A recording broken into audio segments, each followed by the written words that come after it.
నమస్తే, welcome to hit TV. ఈ రోజు మనతో పాటు ప్రముఖ ఆధ్యాత్మికవేత్త అలాగే ఆస్ట్రాలజర్ ముల్లపూడి సత్యనారాయణ గారు ఉన్నారు. వారితో మాట్లాడి మరిన్ని విషయాలు తెలుసుకుందాం. నమస్తే గురు. నమస్కారం అమ్మా చాందిని. బాగున్నారా? బాగున్నానమ్మా చాందిని. గురువు గారు, శివలింగాన్ని ఇంట్లో పెట్టుకొని అభిషేకం చేస్తే అసలు ఏమవుతుంది? శివుడు అంటే మంగళాలను చేసేవాడు, శుభాలను చేసేవాడు అని అర్థం. శివుడు ఎప్పుడు కూడా ఎవరికి ద్రోహం చేయడు, అలాగే అన్యాయం చేయడు. అయితే కష్టాలు వస్తాయి కదండి, మరి శివుడిని పూజ చేస్తే కొంతమంది చెప్తున్నారండి అని అంటాం. మన కర్మలకు తగిన ఫలితం ఇస్తాడు. అంటే ఇప్పుడు మనం మంచి పుణ్యాలు చేస్తాం అనుకో, మనల్ని మంచి ఆఫీసర్గా చేసేస్తాడు, ఒక డిస్ట్రిక్ట్ కలెక్టర్గా చేసేస్తాడు. ఓకే, బాగుంది. మంచి పుణ్యాలు చేయలేదు అనుకో, పాపాలు చేస్తాం అనుకో, ఒక రౌడీ షీటర్ కింద చేసేస్తాం. అదే పోలీస్ దగ్గరికి రోజు వచ్చి దాన్ని వీడిని ఎత్తుకుపోయి రోజు తన్నేస్తూ ఉంటారు. అంటే ఎవరికి ఏ ఫలితం ఇవ్వాలి అనేది మన కర్మలను బట్టి ఉంది నాయన అని ఇస్తాడనమాట. ఒకటి అయితే ఇంక మన కర్మలను బట్టి మనకు ఫలితం ఇచ్చేటప్పుడు ఇంకా దేవుడు ఈయనెందుకండి, శివుడు ఎందుకండి? మనం చేసేసాం, శుభాలు ఇస్తాడు. ఇప్పుడు మేము ఆఫీసర్లో అయిపోయాం, రోజు తాగేస్తాం, తిరిగేస్తాం, క్యాషినోల్కి వెళ్ళి ఆడేసుకుంటాం, ఇంకెందుకని మాకు అని అడిగే వాళ్ళకి చాలా మందికి సందేహాలు ఉన్నాయి. అయితే నీ పాపాలను కూడా రద్దు చేసి అవసరమైతే వాటిని సుఖాలుగా కూడా మార్చేటటువంటి శక్తి పరమేశ్వరుడికి ఉంది. ఏదైనా చేయగలడు ఆయన. Because god is lord Shiva is all powerful and all pervading, మొత్తం సర్వవ్యాపకుడై ఉన్నాడు. Omniscient, omnipotent and omnipresent. ఒక్కడే అయ్యుండి మొత్తము తానే అన్నీ అయ్యున్నాడు. అత్యంత శక్తివంతుడు, ఒకే ఒక శక్తివంతుడు. మనందరం బిల్డప్లు ఇస్తాం, మేము చాలా శక్తివంతులం, మేము చాలా బాడీ బిల్డర్లం అని. గట్టిగా నలుగురు తంతే మనం బాబా ఇంత, నలుగురు కూడా దన్నక్కల్లా, జస్ట్ ఒక పైలవాన్ గాడు కూడా చిన్న పిప్పని నొప్పి వచ్చిందని కామే అంటాం, జ్వరం వస్తే బాబోయ్ అని పడిపోతాం. అంతే, అంత అల్పులం మనం. కానీ మనం బిల్డప్లు ఇస్తాం. పరమేశ్వరుడు అలా కాదు. అయితే ఆ పరమేశ్వరుడు ఏదో పెద్ద వీళ్ళ ఫ్రెండ్ లాగా, వీళ్ళందరూ పరమేశ్వరుడితో తపస్సులు చేసేసి పరమేశ్వరుడిని ప్రసన్నం పొందేసిన వ్యక్తుల్లాగా, పరమేశ్వరుడు పిఎల్ లాగా శివలింగం ఇంట్లో పెట్టుకుంటే మీకు అన్ని అరిష్టాలు అయిపోతాయి, అన్ని కష్టాలు వచ్చేస్తాయి అని చెప్పేసి పుకార్లు చెప్తారు చాలామంది. ఇదివరకు కాలంలో మనము రుబ్బురోలు ఉంటుంది కదా, దానిపైన ఇలా రుబ్బుతాం, పిండి రుబ్బుతాం. దాన్నే కింద పాలమట్టంగా పైన శివలింగంగా పూజలు చేసి సూపర్ కోటీశ్వర్లు అయిపోయినటువంటి వాళ్ళు ఉన్నారు. మా గురుగారు అయినటువంటి బ్రహ్మశ్రీ చాగంటి కోటేశ్వరరావు గారు వర్క్ చేసినటువంటి ఫుడ్ కార్పొరేషన్ ఆఫ్ ఇండియా కాకినాడలో నీలకంఠం అని ఒక వాచ్మెన్ పనిచేసేవాడు. నీలకంఠం అమ్మాయ్య అనేవాళ్ళం మేము చిన్నప్పుడు సామర్లకోటలో. అక్కడ ఆయన ఏం చేసేవాడు, ఈ యొక్క వాళ్ళ ఈ శివలింగాన్ని రుబ్బురోలను పెట్టి శివుడు పూజలు చేసేవాడు. మహాభక్తుడు. మేము చూస్తుండగానే పెద్దవాళ్ళం అయ్యాము, ఆయన శివభక్తి కూడా పెరిగింది. ఒకసారి ఆయన కష్టాలు వస్తుంటే ఈ యొక్క శివలింగం ఇంట్లో పెట్టావు, అందువలన నీకు కష్టాలు వస్తున్నాయి అని చెప్పేసి ఎవడో పనికి మాలిన వెధవెవడో చెప్పాడు. చెప్పేసరికి ఇతనికి అనుమానం బీజం లోన పడింది. అనుమానం బీజం పడి ఏంటి కష్టాలు వచ్చేస్తాయి ఆ శివుడికి, శివుడు చాలా నిష్ఠ గరిష్ఠుడు ఇలా చెప్తారు కదా.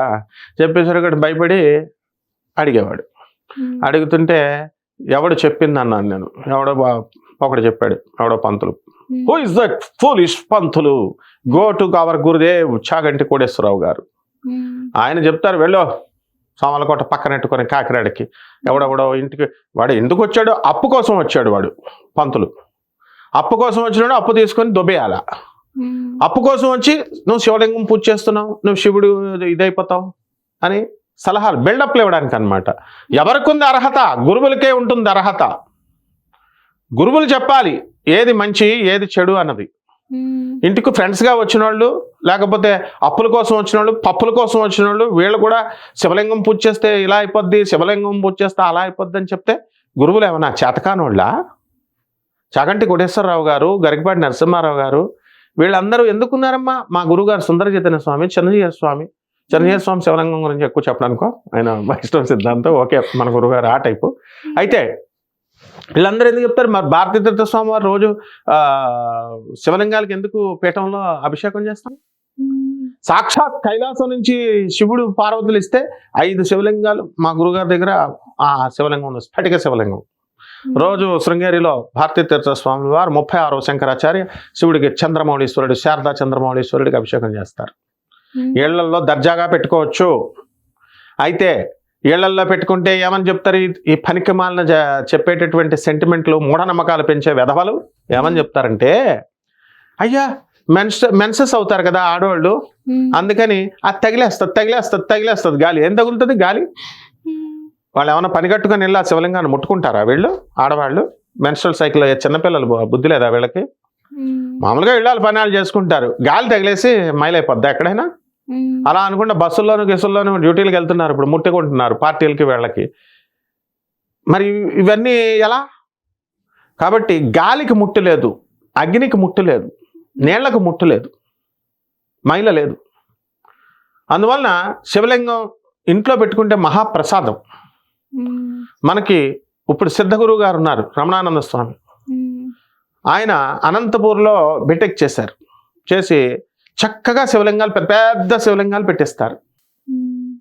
పెద్ద ఎన్నో ఫీట్లు శివలింగం పెట్టి పైపులతో అభిషేకం చేస్తారు, వాటర్ అవన్నీ.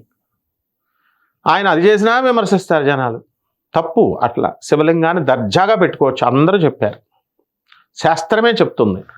అయితే మీరు ఎంత పరిమాణం, మీకు డౌట్లు ఉన్నాయనుకోండి, ఇదిగో అంగుష్ట పరిమాణం, దీని పరిమాణం అంతా ఈ బొటన వేళ్ళంతా కింద ఏ విగ్రహమైనా, శివలింగం అని కాదు, ఏ విగ్రహమైనా పెట్టుకోవచ్చు. వెండి శివలింగం పెట్టుకోవచ్చు, స్ఫటిక శివలింగం పెట్టుకోవచ్చు, అన్ని శివలింగాలు పెట్టుకోవచ్చు. ఓం నమస్తే అస్తు భగవన్ విశ్వేశ్వరాయ మహాదేవాయ త్రియంబకాయ త్రిపురాంతకాయ త్రికాగ్నికాలాయ కాలాగ్నిరుద్రాయ నీలకంఠాయ మృత్యుంజయాయ సర్వేశ్వరాయ సదాశివాయ శ్రీమన్ మహాదేవాయ నమః అంటూ పంచామృతాలతో మనం అభిషేకం చేయొచ్చు. పాలు, పెరుగు, నెయ్యి, పంచదార, తేనె, వీటితో మనం చక్కగా సోమవారం చేసుకోవచ్చు. ప్రతిరోజు ఈ మామూలు నీళ్లు, ఈ మామూలు నీళ్లతో మనము అభిషేకం కనుక చేస్తే మనకేమవుతుంది? శుద్ధోదక జలం అంటాం, అంటే శుద్ధంగా ఉన్నది నీళ్లు అని. శివుడు ఐశ్వర్య సంపత్తినిస్తాడు. అసలు శివుడికి ఉన్నటువంటి ప్రశాంతత, శివ పూజ చేసినటువంటి ఆ ప్రశాంతత మిగిలిన పూజల్లో రాదు. ఎందుకు మళ్ళీ రాముడు పూజ చేసినప్పుడు సీరియస్నెస్ ఇస్తాడు, ధర్మం అలా ఉంటుంది. కృష్ణుడు పూజ చేసినప్పుడు తుంటరివాడు మన కృష్ణుడు, లవ్, సింబల్ ఆఫ్ లవ్, అందరినీ ప్రేమిస్తాం. అండ్ శివుడిని పూజ చేసినప్పుడు ఆయన తపస్సు, వైరాగ్యమూర్తి, బ్రహ్మాండంగా ప్రశాంతంగా అయిపోతాం. వైరాగ్యం, భక్తి, జ్ఞాన వైరాగ్యాలను ఇచ్చేటటువంటి వాడు పరమేశ్వరుడు. మోక్షాన్ని ఇచ్చేటటువంటి వాడు పరమేశ్వరుడు. చనిపోయిన తర్వాత ఎక్కడికి వెళ్తారు? శ్మశానంకి వెళ్తారు. శ్మశానంలో శివుడు ఉంటాడు అంటారంటే శివుడు అక్కడ పని పట్టలేదండి, అక్కడ కూర్చుంటాడు శివుడు? కాదు. ఆ స్థానము సింబాలిక్ రిప్రజెంటేషన్ చెప్తారు. అంటే లయకారకుడు ఆయన. మనం చనిపోయిన తర్వాత శ్మశానానికి వెళ్తాం ఆయన. మనల్ని చుట్టాలందరూ ఏం చేస్తారు? వదిలిపడేస్తారు. అక్కడ కాల్చి పడేస్తుంటే పూర్తిగా కాలేదాకా కూడా ఉండరు. భార్య పాపం ఎలాగో రాదు, అక్కడికి వచ్చినా ఇప్పుడు తెలంగాణలో వస్తున్నారనుకో, వచ్చి వెనకరించి వెళ్ళిపోతారు. ఇంకా ఉండే ఏం చేస్తారు? ఇక అయిపోయింది, ద చాప్టర్ ఇస్ క్లోజ్డ్. కానీ శివుడి డ్యూటీ అక్కడి నుంచే స్టార్ట్ అవుతుంది. నన్ను వదిలేశాడు, అందరూ వదిలేశారని చెప్పేసి ఆయన జీవుడు బాధపడుతుంటే మా గురువుగారు అయినటువంటి సుందర చైతన్య స్వాములు వారు చెప్తారు, ఏమని? శివుడు ఆ భస్మం తీసుకొని ఒంటికి రాసుకుంటాడట. నేనున్నాను రా నాయన, నేను నిన్ను గుండెలకు హత్తుకుంటున్నాను, నిన్ను అందరూ వదిలేయచ్చరా, ఈ జనమంతా ఫ్రెండ్స్ వదిలేశారు నిన్ను వాడుకునేసి, భార్య పిల్లలు అందరూ వదిలేశారు, నేనున్నాను నాయన, నువ్వు నా బిడ్డవి అని చెప్పి ఒంటికి భస్మాన్ని రాసుకుంటాడంట, హత్తుకున్నట్టుగా రాసుకొని వదారుస్తాడు ఆ జీవుడిని. ఆ జీవికి, ఆత్మకి మళ్ళీ కొత్త శరీరాన్ని ఇస్తాడు. అందువలన ఇది శివతత్వం అంటే. అందుకు ఇంకా మా గురుగారు కాబట్టి ఆయన బ్రహ్మాండంగా వివరిస్తారు. మనం ఆయన శిష్యులం కాబట్టి కొంచెం వివరిస్తున్నాం, మనకు అంత రాదనుకో. అయితే ఈ యొక్క శివలింగం మనం చక్కగా ఇంట్లో పెట్టి దర్జాగా చేసుకోవచ్చు, అందులో డౌటే లేదు. అంటే ఇందులో కూడా కొన్ని సందేహం. అంటే కొంతమంది తులసి మొక్క దగ్గర పెట్టుకుంటారు, కొంతమంది పూజ గదిలో పెట్టుకుంటారు. అసలు ఎక్కడ పెట్టుకుంటే మంచిది అంటారు? దేవుడు సర్వత్ర వ్యాపకుడమ్మా, సర్వవ్యాపకుడు, ఎక్కడైనా పెట్టుకోవచ్చు. ఈ భయపెడుతుంటే పూజా మందిరాన్ని తీసుకొచ్చి తులసి దగ్గర పెడుతున్నారు జనం. భయపెట్టే గ్యాంగ్ ఎక్కువ కదా. ఇప్పుడు మనకులాగా ఎంకరేజింగ్ టీచర్ ఎంకరేజ్ చేస్తాడు, కమాన్ ఇంకా బాగా చదువురా, ఇంకా మార్క్స్ వస్తాయి, కమాన్ 90 వస్తాయి, ఫైట్ అంటాం. టీచర్లు గురువులు అయితే చెబుతాం. ఇప్పుడు గురువులు ఎవరైపోయారు? ఎవడు అరటిపళ్ళు అమ్మేవాడు, బస్ కండక్టర్ల దగ్గర నుంచి ఇక పంతులు గారులు ఎవరు పడితే వాళ్ళు. పంతులు డ్యూటీ ఏంటమ్మా, నువ్వు గోత్రనామాలు చదవాలా, తర్వాత యొక్క అష్టోత్తరం ఇస్తే అది చదువుతారు. That is his duty. ప్రవచనాలు ఎవరు చెప్పాలా?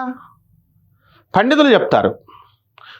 పండితులు గ్రంథాలన్నీ చదవాలి, పంతులు గ్రంథాలన్నీ చదవాలని రూల్ లేదు. ఎవరిని తప్పుపట్టడం కాదు ఇందులో, ఎవరి డ్యూటీ వాళ్ళు చేయాలి. అలాగే ఇప్పుడు పండితులు అయిపోయారు, సహస్రావధానాలు అవధానాలు చేస్తూ ఉంటాం, చూస్తున్నాం కదా మనం. Memory power. కవి ఏం చేస్తాడు? వర్ణించాలా. చాందిని నువ్వు ఎవర్ గ్రీన్ అని వర్ణించాలి. That is his duty. And జ్యోతిష్కుడు ఏం చేయాలా? ఖగోళ శాస్త్రాన్ని మధించి జ్యోతిష్యాన్ని ఫిజిక్స్కి అప్లై చేసి ఆర్యభట్ట అండ్ మన యొక్క వరాహమిహిరుడు, ఇది పెద్ద శాస్త్రం. ఇప్పుడు పంతులు గారులు చెప్పేస్తున్నారు, ఇప్పుడు బస్ కండక్టర్ టికెట్లు ఇవ్వాలి. వీళ్ళు వచ్చి ఆత్మలు నేను చూసేసాను, ఆత్మలు నేను ఇచ్చేసా, కర్మ సిద్ధాంతం అని 102 సంవత్సరాలు బతికేశాను ఒకళ్ళు, ఇలా రకరకాల శంబాలా గ్రామాలకు వెళ్ళిపోయామని ఎవరు ఇష్టం వచ్చినట్టు వాళ్ళు చెప్పేస్తుంటే అందులో భాగంగానే ఈ యొక్క శివలింగము అనేటటువంటిది చెప్పబడింది అనమాట. శివలింగం ఇంట్లో పెట్టి చేసుకోవచ్చు. పండితులు చెప్పారు, జగద్గురువులు చెప్పారు. ఈ ప్రపంచానికి నోరిప్పి చెప్పగలిగే ఒకే ఒక్క మునగాడు, అర్హత ఉన్నటువంటి వాడు ఒకే ఒక్కడు. ఆ ఒక్కడే ఆది శంకరాచార్య. ఆయనే భారతీ తీర్థ స్వాముల వారు 36th శంకరాచార్య. ఆయన సర్వజ్ఞపీఠం శృంగేరిలోనే ఉంది. ఆ సర్వజ్ఞపీఠాన్ని జగద్గురు ఆది శంకరాచార్యుల వారు ఎక్కారు. దాన్ని మళ్ళీ అథారిటేటివ్గా ఎక్కినటువంటి వ్యక్తి 36వ శంకరాచార్య. ఆయన చెప్తే తప్పు అని అర్థం, చేయకూడదు అని. ఆయన చెయ్యండి రా మగుడా, చేసుకోండి రా అని ఆయన చెప్తుంటే ఈ పండితులు ఎక్కువైపోయి ఇంటికి వచ్చిన అప్పుల కోసం వచ్చిన వాళ్ళు, పప్పుల కోసం వచ్చిన వాళ్ళ దగ్గర నుంచి వీళ్ళందరూ ఎవడికి పడితే వాడి పండితులు అయిపోయి, జ్యోతిష పండితులు అయిపోయి, ఇప్పుడు మా గురువు గారు, ఇప్పుడు చాగంటి కోటేశ్వరరావు గారు వీళ్ళు ఉన్నారు, గరికపాటి గారు, ఎప్పుడైనా ప్రముఖ ఆధ్యాత్మికవేత్త అని వేసుకుంటారా? బ్రహ్మశ్రీ అని వేసుకుంటారా? వేసుకోరు. ఉపన్యాసం చెప్పి వెళ్ళిపోతారు అంతే పాపం. మనవాళ్ళు ఇప్పుడు వచ్చిన వాళ్ళు 4 వీడియోలు చెప్పడం, ప్రముఖ ఆధ్యాత్మికవేత్త, ప్రముఖ ఆస్ట్రాలజర్, తర్వాత ఇలా ఆస్ట్రాలజర్స్ ఇలా ప్రముఖ వేసుకుంటున్నారు, బ్రహ్మశ్రీ బిరుదులు. ఇలా దీని మీద కాన్సన్ట్రేషన్ పెడుతుంటే చూసే వాళ్ళకి తెలియదు నోరు ఎవరిది చెప్పేది ఏంటి అన్నది ప్రజలకు తెలుసు. సో ఈ రకంగా పెద్దవాళ్ళు ఎప్పుడు చాగంటి గారు కానీ, గరికపాటి గారు కానీ, సామ్యవేదం గారు కానీ వీళ్ళెవరూ చెప్పలేదు, పండితులు వాళ్ళు. సో ఈ విధంగా మనము గురువులు చెప్పింది వినాలి. కాబట్టి తులసి చెట్టు దగ్గర కూడా పెట్టుకోవచ్చు. ఎప్పుడు నీకు కుదరనప్పుడు ఇంట్లో భయపెట్టేస్తంటే పూజలో ఇంటి దగ్గర, ఇంటి పూజా మందిరంలో పెట్టుకోవచ్చు. మన చుట్టం వస్తాడు. ఇప్పుడు ఎక్కడి నుంచి వచ్చింది సాంప్రదాయం అంటే, ఇప్పుడు అసలైన ఓనర్ ఎవరమ్మా? తండ్రి ముసలాడు అయిపోయిన తర్వాత యజమానిని వాడికి కొడుకు పడతాడు. వాడికి పెళ్ళి అవుతుంది, పిల్లలు వస్తారు, మనవాళ్ళు వస్తారు. రూములు సరిపోవట్లేదని ఈ ముసలాయన వరండాలో వేసేసినట్టు అనమాట. సాక్షాత్తు ఆది గురువైనటువంటి పరమేశ్వరుని తీసుకొచ్చి శివలింగం తులసి కోటలో బయటపడేస్తున్నాం. బయటపెట్టి అభిషేకం ఉండదు, ఏముండదు, మట్టి ఉంటుంది, ఓం నమ శివాయ, ఓం నమ శివాయ 2 నీళ్ళు వేసేస్తాం. శివుడు ఏమనుకోడు. ఆ ఇంటికి యజమాని అయినటువంటి ముసలి తండ్రి కానీ, ముసలి తాత కానీ, నువ్వు వరండాలో పడుకోబెట్టినా, బాత్రూంలో పడుకోబెట్టినా, నువ్వు ఏ మూలన పడుకోబెట్టినా, పాపం నా సంతానం వీళ్ళంతా, నా మనవాళ్ళు వీళ్ళు, లెట్ దెమ్ బీ హ్యాపీ అని త్యాగం చేస్తాడు తన సుఖాన్ని. దోమలు కుట్టేస్తున్నా. ఈ గాడిదలకు బుద్ధి ఉండాలి ముందు, బయట పెట్టిన వాళ్ళు గాడిదలకి. ఇళ్ళేమో ఇచ్చేది, సంపద ఇచ్చేది దేవుడు. వీళ్ళందరికీ కూడా, ఈ రాస్కల్స్ అందరికీ కూడా 4 bedroom విల్లాస్, అపార్ట్మెంట్స్, 5 bedroom ఇది కావాలి. కానీ పూజకి మాత్రము చిన్నది, దేవుడికి చిన్న గది. ఎలా అంటే రోషాలు వస్తున్నాయా, పౌరుషాలు వస్తున్నాయా? ఇది వాస్తవాలు చెప్పగలగాలి పండితుడు అనేవాడు. అంటే దేవుడికో నువ్వు పూజ చేసేది, నువ్వు గ్రాంట్ చేసేది, దాన్ని బట్టే నీకు ఇస్తాడు. దేవుడు అనేవాడు డైరెక్ట్ మాట్లాడు. I'm questioning all the devotees. ఎంతమంది పూజా మందిరాలు పెట్టారు? పూజా మందిరాలు చిన్నవి పెడతారనమాట. వీళ్ళకి మాత్రం మాస్టర్ బెడ్రూమ్, చిల్డ్రన్ బెడ్రూమ్ ఇలా నేను అడిగితే నన్ను కూడా మరి చిన్నదే ఎలా పెడతామండి, సరిపోవాలి కదా అని అడిగిన వాళ్ళు మహానుభావులు కూడా ఉన్నారు. అలాగే ఇస్తాడు. శివుడిని ఇంట్లో పెట్టి ఆధారంగా గెస్ట్ని హృదయంలో పెట్టుకొని, పెళ్ళాన్ని ఎక్కడ పెట్టాలా? హృదయంలో పెట్టి పూజించాలి. తల్లిని హృదయంలో పెట్టి పూజించాలి తండ్రిని. అది మానేసి చితక బాధేసి, అమ్మ కనకదారస్తమని చదువుతున్నాను, లలితా సహస్రం అని చెప్పి ఇక్కడ పెళ్ళాన్ని కర్రటి బాధేయడం, సాయంత్రం మందుకు డబ్బులు ఇవ్వలేదని. ఇటువంటి వాడిని ఆ లక్ష్మీదేవి అనుగ్రహించే తోలు తీసేస్తుంది. కాళిక, భద్రకాళిక అయిపోయి పెరాలసిస్, లెప్రసీ ఇలాంటి వ్యాధులు ఎందుకు సృష్టించబడ్డాయి? కరోనా ఇసిరేస్తుంది ఒక్కొక్కడిని, పిచ్చి పిచ్చిగా అధర్మంగా వెళ్తే. భగవద్గీతలో క్లియర్గా చెప్పాడు. అందువలన ఈ రకంగా మనము శివలింగాన్ని ఇక్కడ పెట్టుకోవచ్చు. బయట పెట్టుకున్న వాళ్ళకి మనం ఏమి అబ్జెక్షన్ లేదు, బయట కూడా పెట్టుకోవచ్చు. కానీ దాన్ని పూజ చేయండి. అలంకార రూపంలో అల్మారాలలో పెడితే అది కేవలం వస్తువు మాత్రమే అవుతుంది అనమాట. అలంకార వస్తువుగా ఉంచకండి, ఓ పువ్వు ఏదో పెట్టి పూజించండి. ధన్యవాదాలు గురువు గారు, చాలా చక్కగా వివరించారు.